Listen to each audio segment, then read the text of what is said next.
10 12.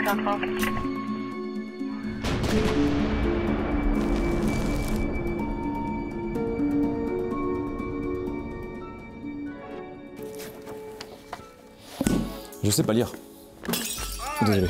Mais en tout cas, ce que je sais faire, c'est raconter des histoires. Et ce que je te propose aujourd'hui, c'est de revenir sur l'étroite relation entre les gangs et le rap. Mais pour bien commencer, remontons un peu dans le passé.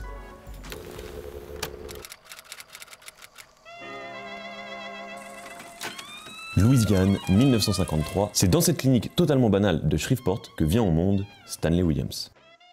Personne ne le sait encore, mais ce garçon allait être à l'origine de la rivalité la plus meurtrière de l'histoire des gangs des États-Unis. Grandissant sans son père, Stanley et sa mère déménagent à Los Angeles en 1959. Une ville qui présentait à l'époque une belle opportunité pour les jeunes Afro-Américains. À l'époque, il faut savoir que les gangs existent déjà à Los Angeles depuis à peu près les années 20. Face aux discriminations raciales et aux violences policières, plusieurs bandes afro-américaines rebelles avaient vu le jour. Et dans les années 60, il était fréquent de voir des bandes rivales s'affronter pour obtenir un territoire, organiser des combats de rue, etc. Une belle ambiance. Durant les absences de sa mère, le petit Stanley sort en cachette pour assister à des choses assez banales pour un enfant d'une dizaine d'années, des combats de chiens ou des parties de poker. Donc tu l'auras compris, un mode de vie pas vraiment adapté à un enfant, et encore moins quand tu vois sa petite tête de premier de la classe sur cette photo par exemple.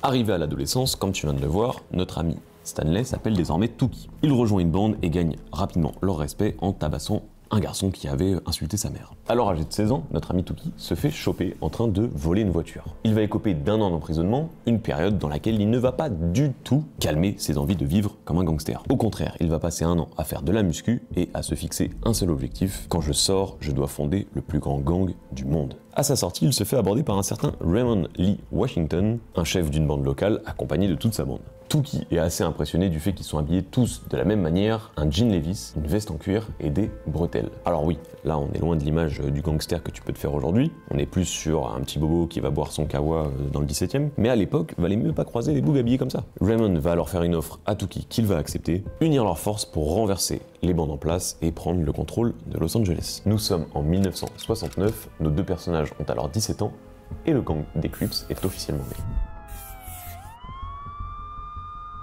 Initialement, leurs intentions sont pas mauvaises. Les Crips veulent unir les bandes pour cesser la guerre des gangs à LA et de créer une unité au sein de la communauté afro-américaine. Mais le truc, c'est qu'ils donnent pas vraiment le choix aux autres bandes de LA. Si tu osais opposer la moindre résistance aux Crips, tu prenais tarif. En gros, c'était simple, tu devais régler en 1v1 ton problème, soit contre Tookie, soit contre Raymond. Mais crois-moi, valait mieux pas se frotter à eux. Tu vois les bestiaux ici, beau bébé, beau gabarit, je m'y frotte pas. Quelques années après leur projet de conquête de LA, les Crips ont déjà renversé un grand nombre de gangs établis. C'est alors qu'un gang rival, les Piru, c'est pas du tout une équipe de Koh-Lanta, c'est vraiment un gang présent depuis quelques années à LA, va rassembler plusieurs autres gangs pour former une unité sans quoi ils disparaîtront à jamais. Après plusieurs discussions, ils forment une alliance, ils décident de créer un gang qui a un nom que tu connais sûrement, les Bloods.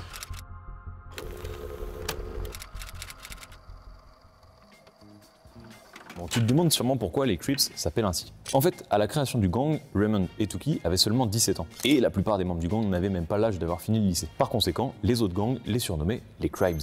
Les Cribs qui veulent tout simplement dire les berceaux.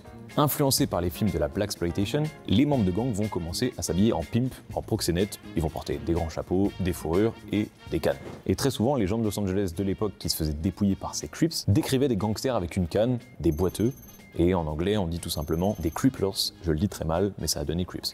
Et tu l'as sûrement remarqué, les Crips arborent une couleur, le bleu, et souvent avec un bandana, et c'est pas anodin. En fait, Budda, un des membres fondateurs des Crips que j'ai pas évoqué, était souvent habillé tout en bleu avec un bandana et, à sa mort, le gang par hommage a commencé à s'habiller en bleu et à arborer ce bandana bleu qu'on connaît tous. Depuis les années 70, un tas de codes à respecter pour devenir un vrai Crips sont apparus. Premier point qui a quasiment disparu aujourd'hui, mais dans les années 80, les Crips communiquaient entre eux en Swahili. C'est une langue parlée en Tanzanie qui leur permettait notamment de parler en prison sans forcément que les geôliers puissent comprendre ce qu'ils racontent. Deuxième point, le plus connu, le Sea-Walk. Une danse énormément reprise dans le rap, dans le R&B et même par Serena Williams. Je sais pas pourquoi, mais j'avais envie de le placer. À la base, le Sea-Walk sert pour les Crips à se reconnaître entre eux. Mais c'est aussi une danse qu'ils font après avoir tué un de leurs ennemis en essuyant le sang sur leur basket. C'est pour ça que quand les rappeurs Crips dansent le Sea-Walk à leur concert, ils font ce mouvement. Ouais mon ref, on est loin des danses Fortnite d'aujourd'hui. Et certains rappeurs comme Snoop Dogg ou Exhibit insistent sur le fait que cette danse n'est pas anodine du tout et qu'elle appartient à la culture des Crips. Mais le creeping ne se limite pas à porter des sapes bleus et à danser le Sea-Walk. Tu te doutes bien. De nombreux Crips portent des sneakers de la marque British Knight et mangent régulièrement au Burger King. Tu vas me dire, pourquoi donc? Eh bien, les initiales de ces marques forment B et K, ce qui signifie à leurs yeux Bloods Killer. Et pour les Bloods, c'est à peu près pareil, ils vont porter par exemple du Calvin Klein, ce qui signifie à leurs yeux Crips Killer. Ah oui les gars, je t'ai dit, c'est un vrai mode de vie, ils calculent tout, on n'est pas dans un film là. Anciens membres actifs ou artistes affiliés au gang, les couleurs des Crips ont été portées par de nombreux rappeurs, comme par exemple le BG qui est juste là, Monsieur Snoop Dogg.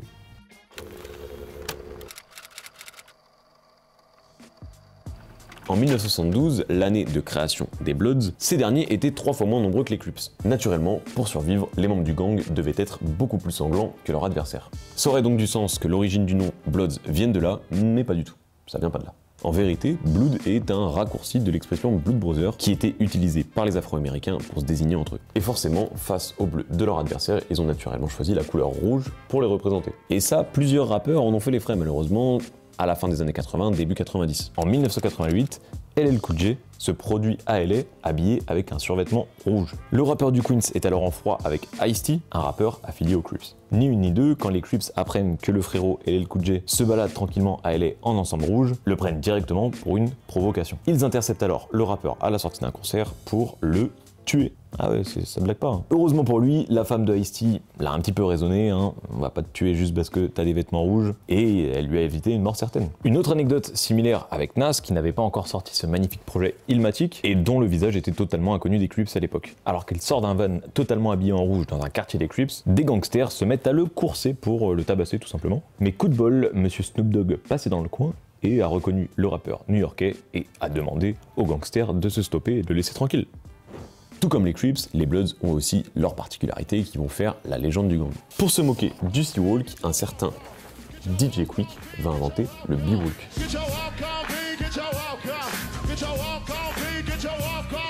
Il reprend donc l'énergie et certains moves du Sea-Walk, et rapidement on va voir cette danse utilisée par certains rappeurs affiliés aux Bloods, comme par exemple Tech-9 ou encore YG qui en a fait carrément un morceau.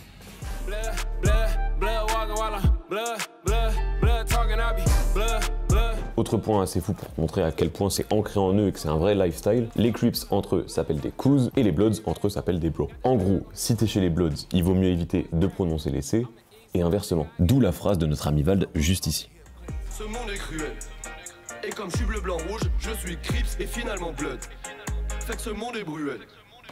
Merci bien. Donc le rappeur DJ Quick que je t'ai évoqué juste avant, si on prend son dossier, on voit bien que le C a été enlevé de son blaze. Et je peux te le dire, c'est pas une faute de frappe, c'est loin d'être anodin.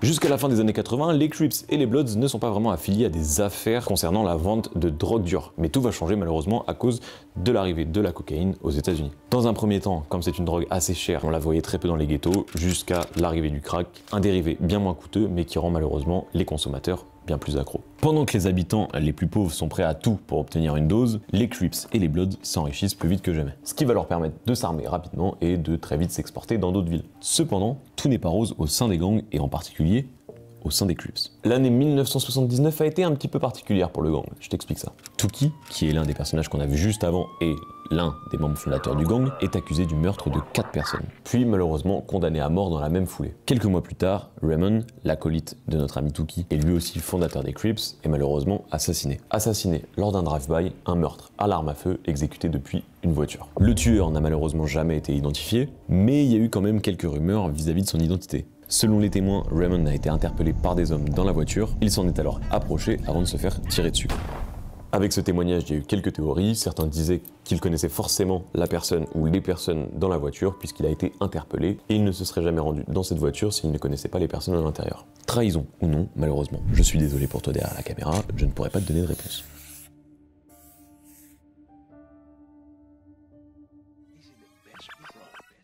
En parallèle, le rap fait ses premiers pas aux États-Unis et commence à avoir petit à petit quelques succès dans le Billboard. Sans te refaire l'historique du rap aux États-Unis, Seb l'a très bien fait dans sa vidéo, le rapprochement avec le monde des gangs n'est pas forcément évident au début. Parce qu'il faut savoir que le rap au début des années 80 est majoritairement influencé par la funk. Le côté gangster, pour l'instant, il n'est pas trop présent. Il faudra attendre l'apparition de groupes comme Run DMC qui racontent leur vécu de façon beaucoup plus crue que les premiers rappeurs.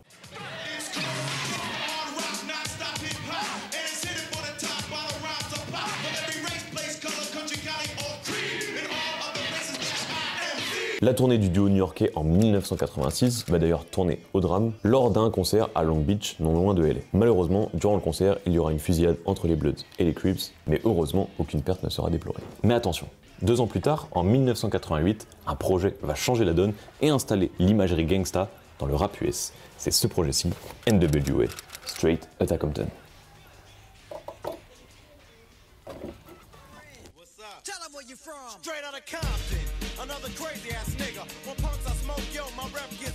Composé de DJ Yella, MC Ren, Eazy-E, Dr. Dre et Ice Cube, NWA bouleverse tous les codes établis en sortant ce morceau. Parmi tous ces petits noms, nous avons 2 rappeurs qui font partie des Crips, Eazy-E et Ice Cube. Le groupe clame haut et fort ce que les jeunes afro-américains de Los Angeles et de tous les États-Unis ressentent. C'est surtout le cas avec le classique de l'album, Fuck the Police.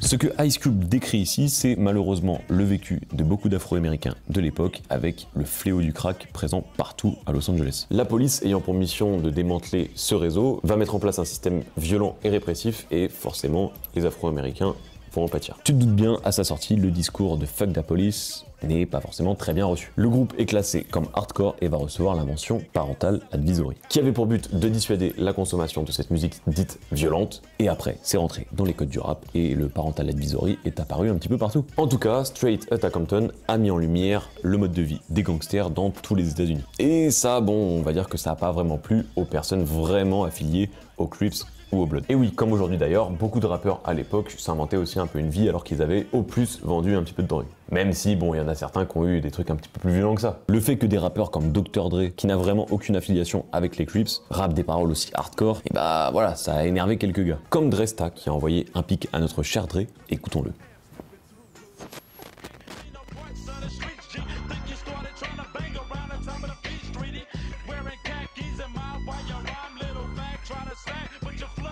Pour ces raisons, en 1993, un tout nouveau groupe se forme, Bloods and Crips, qui rassemble de vrais gangsters des deux camps.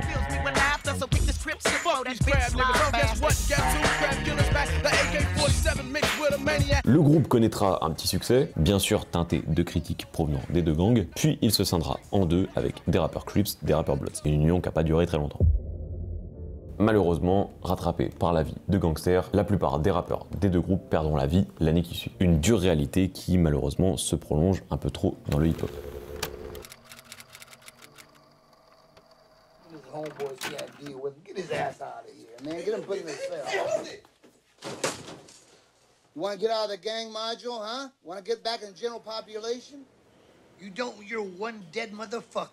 Dès la fin des années 80, le grand public se met à se passionner par le mode de vie des gangsters. Hollywood va contribuer à cette mise en avant avec un premier film sorti en 1988, Colors. Dans ce film, la violence des gangs est représentée du point de vue de la police, et suite à ça, il va ouvrir la porte à certains classiques que tu connais sûrement, comme par exemple Boys in the Hood, ou encore ce petit chef-d'œuvre, Menace to Society. What you say about my mama? You feel sorry for who? I don't want any trouble, just get out! The fuck you say about my mama? I don't want any trouble, just get out! You talking shit. Every time I come in this motherfucker, you got something to say. Des films dont la violence et le réalisme vont choquer le grand public.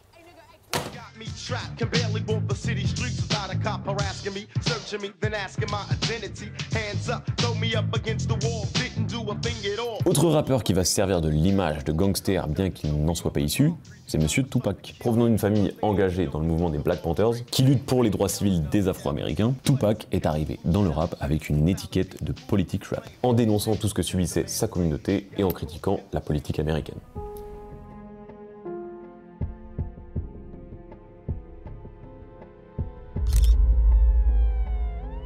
En 1991, cette vidéo est rendue publique, on y voit Rodney King, un jeune noir américain, se faire tabasser par des policiers. L'affaire fait rapidement le tour des médias, la lutte des policiers contre les gangs a instauré un véritable climat de terreur à Los Angeles, et avant Rodney King, de nombreux jeunes noirs américains avaient été passés à tabac, mais c'était la première affaire vraiment médiatisée. Et donc face à la polémique, les Crips et les Bloods vont décider de faire une trêve pour symboliser l'unité de la jeunesse afro-américaine face aux persécutions qu'elle peut subir. Tupac va saisir l'occasion pour rédiger un code de l'honneur et le proposer aux Bloods et aux Crips le Thug Life. Et oui, là, ça te fait penser à un mème, mais avant ça, le Thug Life, c'était un code d'honneur rédigé par Tupac avec 26 règles qui visaient à réguler les gangs pour qu'ils fassent moins de dégâts. Il appelait par exemple à ne plus recruter d'enfants pour les entraîner à dealer, à ne pas vendre de drogue à des femmes enceintes, ou encore à ne pas provoquer de fusillade durant des fêtes. 4 ans plus tard, en 1996, après une peine de prison de presque 1 an, une agression à New York et un conflit grandissant avec Biggie, Tupac est plus revanchard que jamais. Libéré sous caution par un personnage assez sombre de l'histoire du rap américain,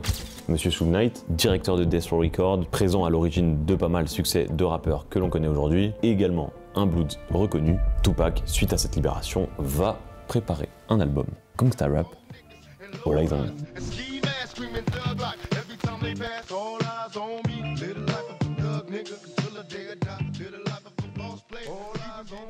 À l'année de la sortie de l'album, Tupac est malheureusement assassiné à Las Vegas après avoir assisté à un combat de Mike Tyson.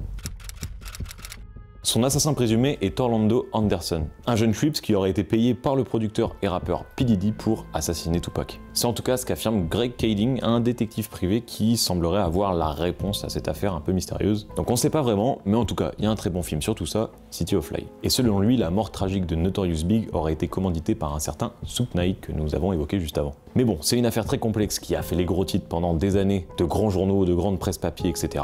Tout ce que je retiens, c'est que plus ou moins à cause des gangs et de leur mode de vie, on a perdu deux légendes du rap à quelques mois d'écart.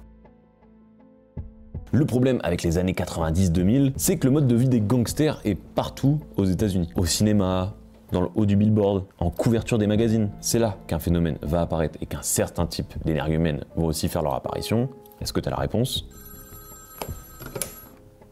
Petite supposition, ne serait-ce pas les bandeurs de gangsters ? C'est à peu près ça. En gros, le public kiffe la vie de gangster et veut y ressembler. La jeunesse américaine a commencé à faire des signes de gang, à danser le sea-walk, à s'habiller comme des gangsters, sauf que c'est pas un jeu, c'est la vraie vie. Mais heureusement, certains sont là pour le rappeler. Rappelez-vous, plus tôt dans la vidéo, je vous parlais de Tuki, le fondateur des Crips, qui a été arrêté en 1979 pour le meurtre de 4 personnes. Et bien, en attente de son exécution sur près de 20 ans, Tuki va faire un énorme travail sur lui-même. Durant les années 90, il va mener une lutte pour la paix, il trouve refuge dans la religion, va commencer à écrire des livres pour enfants et va critiquer la violence des gangs. Lui qui à la base voulait unir les communautés afro-américaines, a malheureusement créé une guerre dans laquelle ils s'entretuent. Working together, we can put an end to this cycle that creates deep pain in the hearts of our mothers, our fathers, and our people who have lost loved ones to this senseless violence. Porteur d'un message d'espoir, Tuki sera nommé au prix Nobel de la paix en 2000 pour l'ensemble de son travail préventif contre les gangs. Un travail, je le rappelle, effectué dans la cellule de sa prison. En 2004, un biopic sur la vie de Tuki sort au cinéma, avec ni plus ni moins Jamie Foxx dans le rôle principal. Le film retrace le parcours de Tuki, des rues de South Central à sa cellule de prison. Un détail dans le scénario est à relever, on ne présente pas Tuki comme l'auteur des faits qui lui sont reprochés, mais on présente plutôt cette accusation comme un coup monté. Il faut savoir qu'il y a plusieurs théories qui existent autour de cette histoire. Un complot de la part des Bloods pour affaiblir les Crips, ou directement le FBI qui voulait se débarrasser de lui parce qu'il posait trop de problèmes. Malgré le soutien de célébrités comme Snoop Dogg, malheureusement Tuki n'arrivera jamais à prouver son innocence auprès de la justice. D'ailleurs, pour l'anecdote, un de ses appels a été rejeté par le gouverneur de la Californie à l'époque, qui n'est autre que monsieur Arnold Schwarzenegger. Exécuté en 2005, Tuki donnera une dernière volonté, celle que sa mort ne déclenche aucune émeute. I'm not trying to convince anyone of my transformation. I know I have changed. God knows I have changed. And the individuals who are listening to my voice should be able to detect that I've actually made a transformation. La génération de rappeurs qui ont grandi dans les années 90 ont connu les conséquences de la trêve de 92 et du code d'honneur de Tupac, en plus d'avoir pour certains adhéré au message que Tuki avait laissé. C'est le cas par exemple de Nipsey Hussle qui décrit dans le morceau Double Up sa musique comme du Tookie Williams sur du John Coltrane. Il faut savoir que Nipsey Hussle était le représentant des Rolling 60s auprès de la police, un positionnement qui, voilà, plaisait pas à tout le monde bien évidemment. Malheureusement, Nipsey est abattu en 2019 par Eric Holder, lui aussi membre des Rolling 60s, apparemment à cause d'une embrouille entre les deux hommes. Nipsey aurait accusé Eric d'avoir balancé un membre du gang, et c'est bien évidemment un comportement contraire aux règles 3, 9 et 10 du code d'honneur que Tupac avait rédigé. D'ailleurs, comme tu peux le voir ici dans un des derniers clips de Kendrick Lamar, on voit Kendrick utiliser la technologie du deepfake pour faire apparaître sur son visage celui de Nipsey. On peut par ailleurs remarquer le choix d'un bandana noir, ici probablement un signe d'unité au sein des gangs et même au-delà de ça au sein de la communauté noire tout entière. Une démarche qui ne surprend pas son public, puisque dès qu'il a commencé la musique, il tenait à montrer cette réalité dans laquelle il a toujours vécu. Et d'ailleurs, magie du montage, comme tu peux le voir juste ici, il a carrément fait pas mal de collaborations avec Reebok ou Nike, et on voyait même dans ces collaborations un symbole d'unité, tu peux le voir juste ici, une pierre avec à l'arrière marqué Blue et Red, en signe de ralliement des deux gangs. C'est particulièrement vrai notamment dans l'un de ses premiers clips, dans lequel Kendrick se met en scène en train de tuer un autre gangster de façon très dramatisée.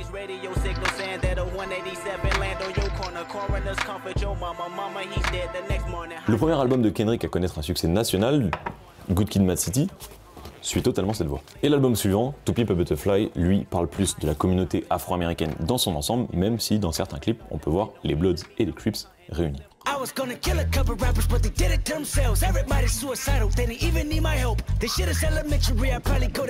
En 2016, on avait pu voir aussi les rappeurs The Game et Snoop Dogg, respectivement Bloods et Crips, organiser la signature d'une charte, tout comme Tupac en 1992. À un détail près, elle est centrée sur la vie des Noirs aux États-Unis plutôt que uniquement sur les membres de gangs.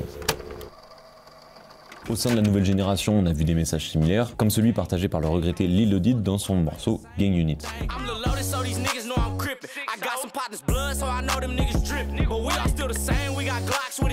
Un discours malheureusement rare dans cette nouvelle génération, où les rappeurs associés aux Crips, aux Bloods ou à tout autre gang sont un petit peu matrixés par la drill, UK drill, et qui vont s'amuser à name drop certaines personnes qu'ils ont assassinées ou tabassées.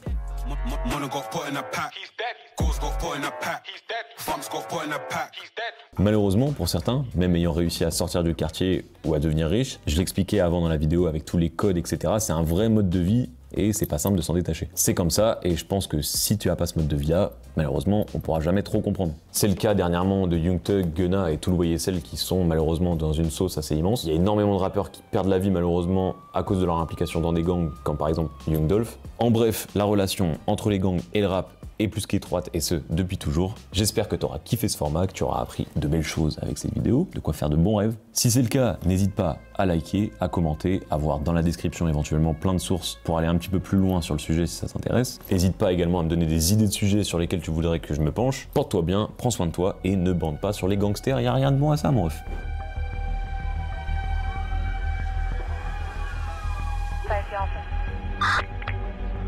Good morning, Keith. 11. I'll take